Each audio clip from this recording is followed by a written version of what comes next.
สบายดีจ้ามื้อนี้น้องเตยกับสิไปถาดโผล่เนาะทุกคนไปไหว้พระหรือว่าไปโอดถาดเป็นเอาผาลงเนาะก็ยังอยู่เพื่อนอยู่ยังไม่ได้ไปกำลังถามหมูเนาะกะมีขบวนแห่บ่ฮู้แห่หยังน้องเตยก็บ่แน่ใจเนาะเพิ่นแห่เขาวัดอยู่เนาะจังหวะนี้ไปเสียงตู้บ่ฮู้ว่าเพิ่นแห่หยังเนาะพี่น้องนี่แห่ก็อีตุ้มไปถาดโผล่กาแดดพี่น้องเอ้ยบรรยากาศหม่วนสื่นหลายคน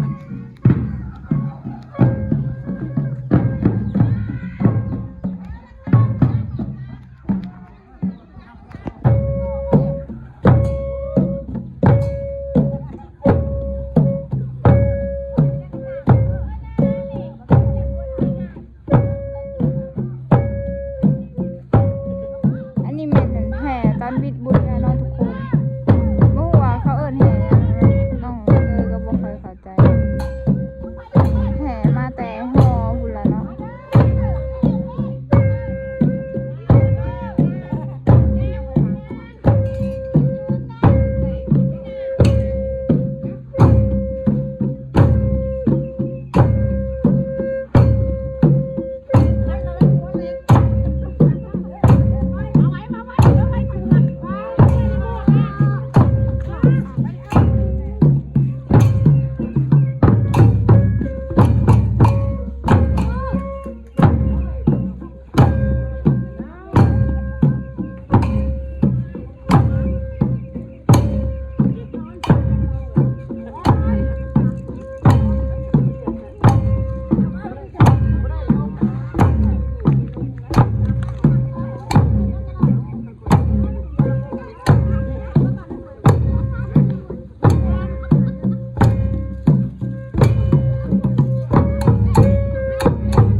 เตรียมโตสิไปแล้วนะทุกคนกำลังสูรีกันอยู่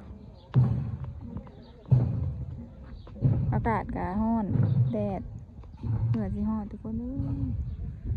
ต้นหม่วงมันไปขับออกทางใหญ่ผู้ใดนอกจังสีถ่ายอีกมันพอน้องเตยที่ขับต้นตอนนี้น้องเตยก็ออกมาหอดรักษาแล้วทุกคนยังพานาซาวมาโอนเงินให้พี่น้องเพิ่นทางบ้านไปแล้วเนาะเอาก็ได้ผ่าอากาศก็แดดไปกับประมาณ4-5 คนแบบนี้ตอนนี้กำลังเข้าเปิดอาการแล้วทุกคนไปทางหลักเนาะ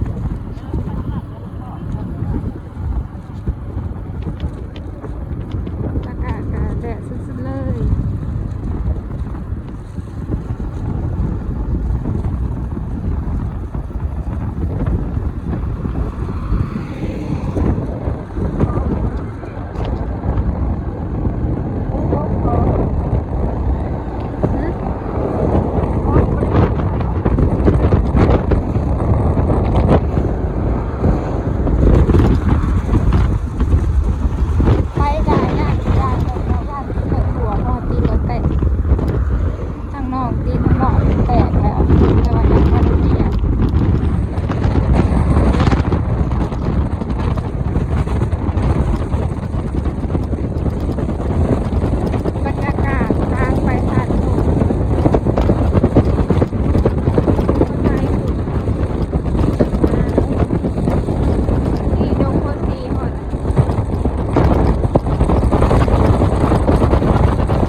บุคลิกวันที่13บุคลิกวันที่12เขาหดแหละเปียกไปเลยทุกคนเลยจังตัวเลยบอกว่ามันเปียกจะเป็นมะพร้าว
นี่ก็ใกล้สิหอดขาดโผล่แล้วนะทุกคน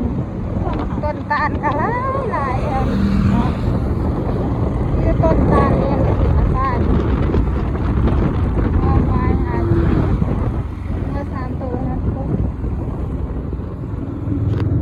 นี่ต้นตาลทางใดก็ได้ต้นตาลหลายหอดแล้วทุกคนขาดโผล่เนาะ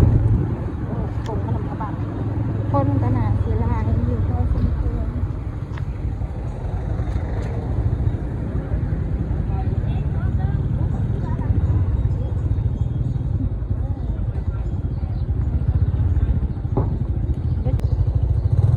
พร้อมถึงเมื่อไรคะ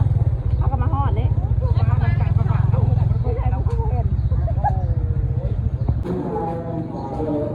ย่างเขาไปหาซื้อดอกไม้บูชาให้ทุกคน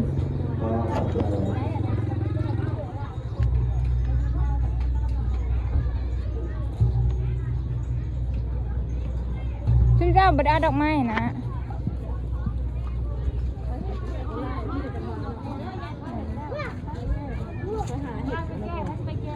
แก้บ้านก่อนทุกคนเอาบัดบ้านออกจากไฟน้ำเขายังเหลืองไหมนางคิมิน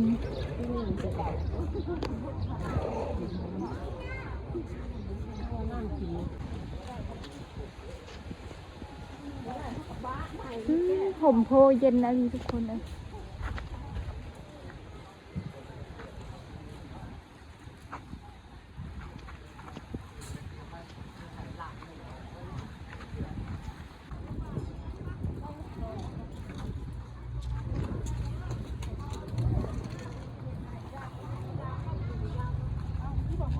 รถหลักรถอีกเมือง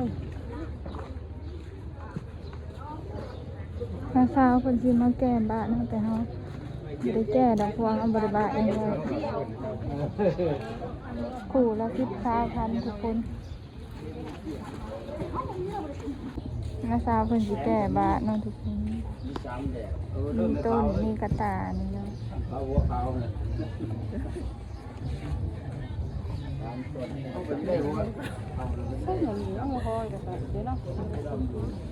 เขาแก้บ้านเขียนบอลเนี่ย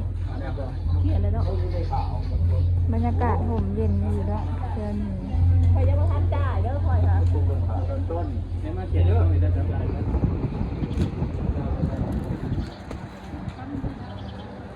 นาซาวผุนมาบาน้องสวรรค์น้องเตยกระบาครับ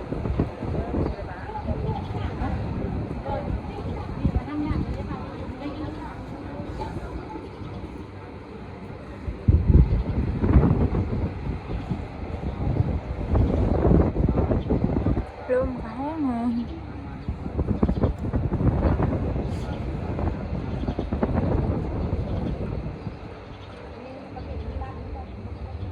เอากลับมาบูชาเอาดอกไม้นะทุกคนเอามาคิด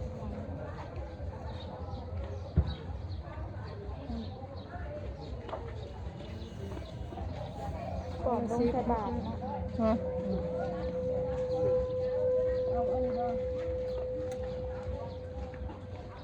2 อันกับนาซาวคนละอันนะ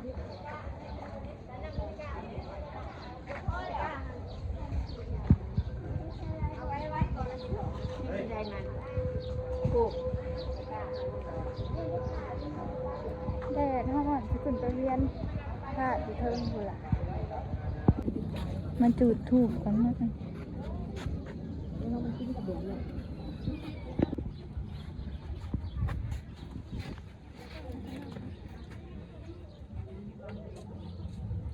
เจ้าจะน้ำเทียนก่อนปิดไว้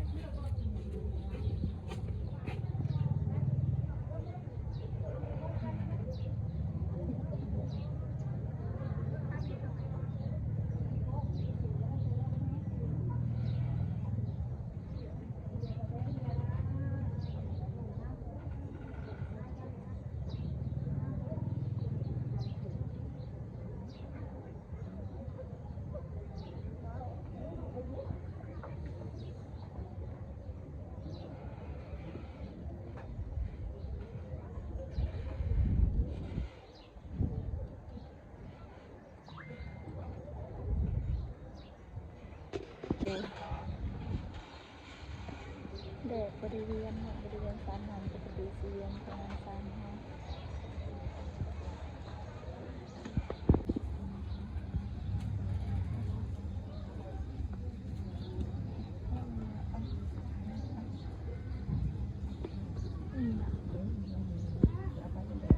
บูชาน้ำชีวินไปหาหุดผาหน้าผัวทำบริเหตุมาแต่เทือนหุดผาแถววัดนี่แหละทุกคนเอ้ยหุบปันเห็ดเนี่ยมันทางของหุดทางหนาเลยเนาะห้องกาบักยังคนเอ้ย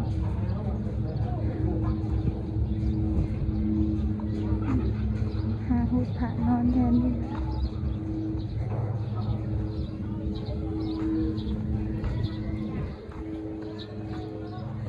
มันเงินเด้อให้ลูกหลานอยู่ดีเป็นสุขเด้อลมเย็นชมพูลมใสลูกหลานเด้อน้องก็ว่าบ่เป็นน้องทุกคนอันนี้น้ำก็บ่อยากออกมาหดอันนี้เพิ่น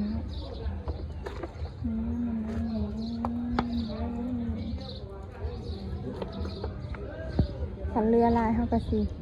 เอามาหดอยู่เพื่อนเขาห่านค่ะกระโดดอีกทุกคนอันนี้ห่านคลายน้ำอ้อยน้ำมะพร้าวบรรยากาศยามเย็นแดดกระเด็นผ่าก็ยังหดบ่แล้ว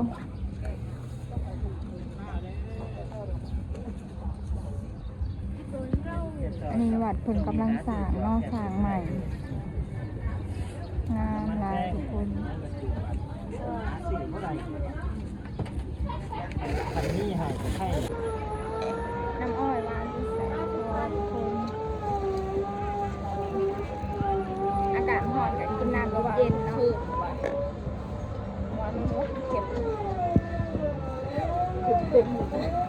มี3 โหลดเนาะนอนหมานอนกันเถอะ มาแหวกกินข้าวเปียกกินไม่ได้เนาะ แล้วว่าเขาพูดให้เนาะไม่ได้บาปมันก็อีกแล้ว บรรยากาศภายในห้างทุ ถ้วยละ40,000 กีบประมาณสักจักบาทนะ บ่หาวันนี้ ประมาณ60 บาทเนาะ หาเถอะดังไหม หันค่าเท่า เรา นี้ เอาน้ำอันนี้เทมาเลยมีเห็นแล้วก็คือค่ะมันก็พุกอันน่ะเบิ่งดูอีเติร์ดเนาะ กินข้าวเปียกน้ำกันเด้อ 1,000-2,000มันไม่เงินอยู่เลยเขาทุกแต่เธออย่างที่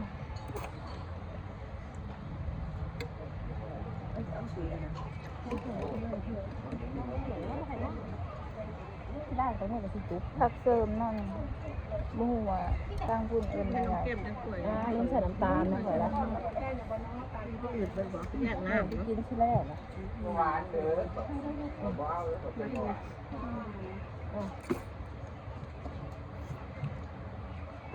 แล้วมันก็ใส่ตรงนู้นเลยล่ะเฮ้ยหาที่ถือก็ได้เลยเตยเอาไปข้างหน้าเลยแล้วเรามาปรุงค่ะ กินแล้วก็ได้เวลากลับบ้านเนาะบัดนี้เพราะว่าค่ำแล้วน้ำคิวินก็ยังเต็มขยะอยู่นะทุกคนเราก็สิกลับแล้วก็ฝากติดตามชมหน่อยเด้อจ้าบ๊ายบาย